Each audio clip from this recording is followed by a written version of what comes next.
অহা 2 তাৰিখে আমাৰ বাবে আৰু এক প্ৰাপ্তিৰ দিন। ৰাজ্যৰ শিক্ষামন্ত্ৰী হৈ থকা অৱস্থাত সৰ্বশিক্ষা অভিযানত আমি বহুত শিক্ষকৰ নিযুক্তি দিছিলোঁ। প্ৰায় 35,000 শিক্ষকে এতিয়াও সৰ্বশিক্ষা অভিযানত কাম কৰে। বহু সময়ত বহু লোকে প্ৰশ্ন কৰিছিল, এওঁলোকৰ চাকৰি নাথাকিব, এওঁলোকৰ চাকৰি গুচি যাব। 2011-12 চনৰ পৰাই এনেকুৱা বিতৰ্কই আমাৰ সমাজ জীৱনখনক আক্ৰান্ত কৰি আহিছিলে।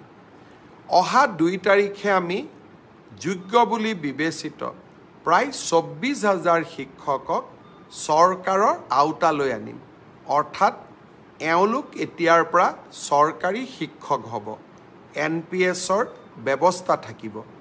আৰু ফেমিলি কোনোবা শিক্ষক যদি অকালতে মৃত্যু হয়, পৰিয়ালটোৱে পূৰ্ণ দৰমহা পাব, পেঞ্চনৰ ব্যৱস্থা হ'ব। এটা তেওঁলোকে জীৱনত নতুন নিৰাপত্তা পাব।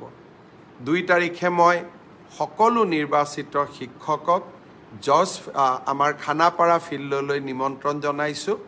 তাতে আমি নিয়োগ পত্ৰসমূহ বিতৰণ কৰিম।